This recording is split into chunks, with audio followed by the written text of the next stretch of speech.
Chapter number 3, The Blessed Union. If Ali was not created, there would be no match for Fatma. When he was a young man in his 20s, Muhammad found his heavenly match. Working with his uncle, Abu Talib, as a trader and merchant, Muhammad had gained a great reputation. He was praised for his intelligence, trustworthiness, and constancy. His ethics were unmatched. He was trusted by all. One day, Abu Talib was besieged by Lady Khadija bint Khuwailid. Khadija inherited her father's trading enterprise, one of the largest in Arabia, and was a distinguished businesswoman in her own right. She was highly respected and regarded across Arabia, with some even addressing her as the Princess of Quraysh. Khadija needed more trustworthy and dependable associates in her expanding enterprise, but had trouble finding them. She turned to Abu Talib, just as many in Quraysh had before her, asking if he could provide her with someone she could trust. Abu Talib knew the perfect man for the job. Not much time passed, and Muhammad was representing Khadija's business enterprise in a trade journey in Syria. Therein Khadija's aides closely observed Muhammad and would report back to her. She knew of his stellar character, both from Abu Talib and the reputation Muhammad had earned across Arabia with the public. Still, she wanted to hear what he was like, directly from her closest aides. What did you learn about him? Khadija asked her aide, Maysara, upon their return from Syria. He only eats once everyone else has. He is generous and kind, always truthful. He treats his subordinates with respect, and always carries a beautiful scent with him. And when he walks, it seems as if there is a cloud above him, following him wherever he goes. Khadija's respect and admiration for Muhammad grew stronger. She came to see him not only as a trusted associate and agent, but as her potential life partner. Khadija did not delay and sent her marriage proposal to Muhammad. Simply, he saw her as she saw him, a perfect match. Muhammad was honored and accepted. With the blessings of his uncle, Abu Talib, the marriage took place and surely was a festive event for the whole of Makkah. Abu Talib stood before all the guests of the ceremony and delivered a sermon in honor of the graceful newlyweds. All praise and glory be to God, the creator of heavens and earth, and thanks to him for all his blessings, bounties, and mercy. He sent us into this world as the heirs of Abraham and Ishmael. He made us the guardians of his house, which is a sanctuary for all. My nephew, Muhammad ibn Abdullah ibn Abdul Muttalib, is unmatched in wisdom and intelligence, in purity of lineage and family distinction. He has all the markings of a man destined to be great. He is marrying Khadija, the daughter of Khuwailid. May God bless them both and protect them. It truly was a match made in heaven. Muhammad and Khadija would build the most beautiful home. It was in their home that the young Ali was raised. Together, the loyal Ali and the faithful Khadija would be the first to believe in Muhammad's prophetic mission. Khadija was the first Muslim to accept the message of Muhammad. She did so willingly, genuinely, and without hesitation. The Prophet described his love for Khadija and her unconditional support for him. I was invigorated by her love. She believed in me when no one else did. She accepted Islam when people rejected me, and she helped and comforted me when there was no one else to lend me a helping hand. God gave me children only through Khadija. It was in her home that Muhammad's only daughter would be born, the Lady of Light Fatma. The young Fatma would be praised by her father as one of the 4 best women to have ever come and that would ever be. The others were Asia, the pious wife of Pharaoh, Mary, the mother of Jesus, and of course, her mother, Khadija. Fatma was the foremost of these immaculate women. Sayyidat Nisa al-Alamin, the leader of the women of the worlds. Years later, when Muhammad's beloved daughter, Fatma, would come of age, the suitors that knocked on their door to ask for her hand were too many to count. They all desired to hold the honor of being the Prophet's son-in-law, of course, but more so the honor of being wed to the Lady of Light. Many came forward and offered the bounties of this world, but none of it moved the Prophet from his firm position. To each that would knock, he would reply, wait for what is decided. This, nonetheless, did not deter more from knocking. The more that knocked, the more left disappointed. Each thought that they had something better or more special to offer. But to the house of the prophet, they were all the same. None of them were the one.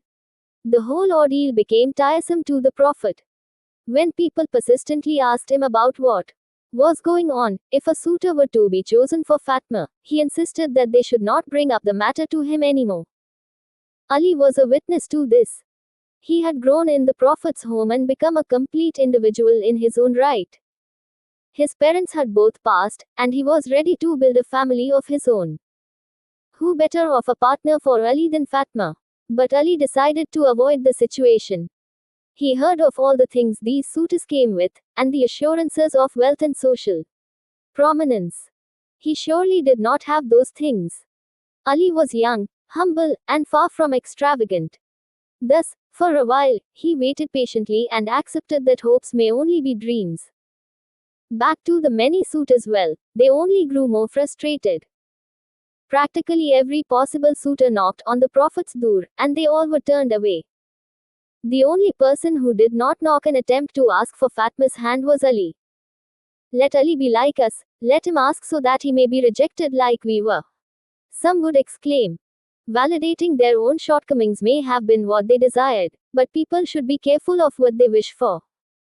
A group of failed suitors came to Ali and pushed him towards asking for Fatma's hand. They urged him to go forward with it and not to hesitate. But Ali thought about it long and hard. After all, he was very close to the Prophet. He grew up in his home and was raised by him. The Prophet knew him better than anyone else, and the qualities he developed as a young man were thanks to the Prophet's example. But he heard it from the Prophet more than once. Wait for what is decided. At the same time, the Prophet continued to insist that he did not want this subject brought up to him anymore. So, what would his answer be to him if he were to come forward? More crucially, getting married requires assets. All Ali owned in this world was his sword, his shield, and nothing else. So, how could he get married, especially when Fatma was promised a dowry that could fill the valleys of Makkah with gold and silver? But the more he thought about it, the more resolute he became in going forward. He realized all these limitations, but they did not stop him. No matter what it would cost him, he would do whatever it took to make this work. If Muhammad were to accept him in this matter, he would figure out a way forward. And thus, Ali walked to the house of Muhammad as he fought off his bashfulness and all the thoughts that overwhelmed him. People watched him take that long walk to the Prophet's house. His steps were heavy and slow, his hesitation definitely apparent. It appeared as if he was not the war hero that everyone knew him as. It was not the champion of the battlefield walking this dirt road. Though chatter surrounded him, and the eyes closed in on him, he was not distracted. His thoughts were consumed by the ask he was going to make. He was about to ask for the hand of the most pristine young lady of Arabia, that the world had ever witnessed, for that matter. People gathered to see how Ali would be greeted by the Prophet. Would he be turned away like the rest? Or would the outcome be different? People argued amongst themselves and predictions filled the air. Some swore by everything that he would be rejected like everyone else was. Well, of course he would. He was, in their eyes, no more prominent than the likes of Abu Bakr and Umar, nor was he greater in stature and wealth than Uthman and Ibn, of all of whom was seen as leading companions of the Prophet. Some others, though, looked at it differently, and observed carefully. They said that this one may be different. He grew up in the same home as the Prophet and was seen by the Prophet in a different light than any of the Muhajirun, those who migrated with the Prophet from Makkah to Medina, and Ansar, those who welcomed and supported the Prophet in the city of Medina. The few remembered the Prophet's words to his companions: loving Ali is a virtue that cannot be contradicted by a sin, and hating Ali is a sin that cannot be remedied by any good deed. And so, Ali went forward, relying on God, and God alone. He made his way to his cousin's house. He arrived at the humble home and stood before its wooden door. As he raised his hand to knock on the door, he found his hand trembling. With his trembling hand, he created a fist, and with that fist he knocked. The Prophet knew that knock. He knew who was behind the Dur. A smile grew on his face. Salma, please open the door to the most beloved of God's creation to me. Muhammad asked his wife. Salma quickly got up, so interested to see who owned such a title. She looked through the cracks in the wooden door before opening it and saw that it was Ali. Of course, she thought to herself with a smile. Who else would have such a place in the heart of Muhammad? Throughout her lifetime, Fatma watched as her father showered Ali with praise and adoration. Ali is my brother in this life and the hereafter. Ali is the Imam of the pious, the Prince of believers, and the leader of the resplendent. Ali is with the Quran, and the Quran is with Ali. As Salma opened the door, the Prophet followed her and welcomed Ali with an embrace. Still, this visit was different than any visit Ali had made before. Even though he was raised in the Prophet's home, his tongue was tied by a bashfulness the Prophet had not seen before from Ali. The champion of every battle the Prophet faced, the warrior feared by all of Arabia, and the bravest commander his era had witnessed in these moments was simply different. Ali was surely nervous. Knowing Ali so well, the Prophet could tell. He smiled at his cousin. The son of Abu Talib was not only the bravest warrior of Arabia, he was an articulate scholar and amazing orator. He mesmerized people in gatherings with his eloquence. However, in those moments it was but a few words that were uttered from the lips of Ali. The Prophet looked at his cousin and smiled. He knew what made him nervous. He knew why his demeanor was so different than it had ever been. To make it easier for Ali, who had not said anything but a few basic pleasantries since he walked in, the Prophet came closer to him. Tell me, O Ali, what is in your heart? The Prophet said.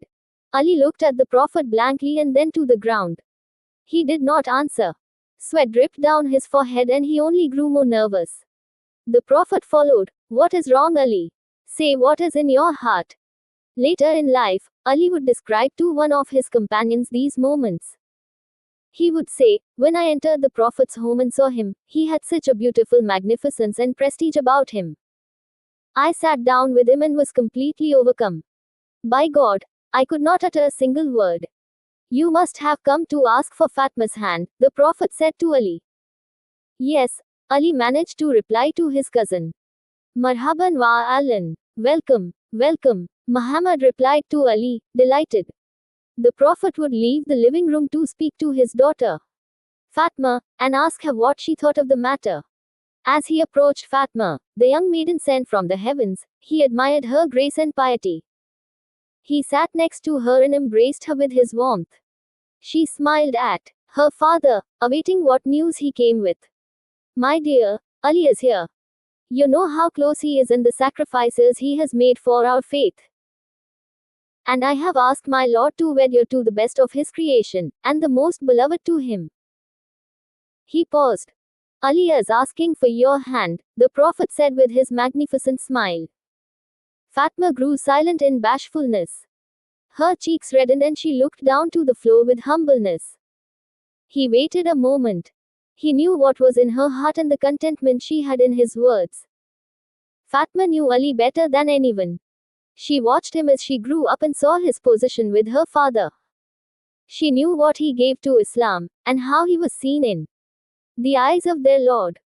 Fatma saw that he was the complete human being, having adopted every virtue known to man. She was elated that Ali had asked for her, but her bashfulness quieted her, just as it silenced the eloquent champion, Ali. They both were humbled before the prestige of the Prophet. He understood them both just as much as he loved them. The Prophet went back to the living room to give Ali the great news, and then made his way outside, where he found swarms of people waiting. Light has been paired with light. If it were not for Ali, there would be no match for my Fatma. Their wedding was like no other. Such a perfect union of celebration and faith, glory and humbleness, happiness and piety. The Prophet was so happy. The man who never wore anything but a smile was never seen as delighted as he was on the day of their wedding. Abdul Muttalib would wed his son, Abdullah, to Amna bint Wahab, to bear the fruit that would be Muhammad, the messenger of God. He would then wed his son, Abu Talib to Fatma bint Asad, to bear the fruit that would be Ali, the guardian of God's message. And now Muhammad would wed his daughter, Fatma to that Ali, and from their marriage would be born the 11 immaculate princes who would forever guard the faith for humankind. The Prophet said, I am the principal of prophets and Ali is the master of God.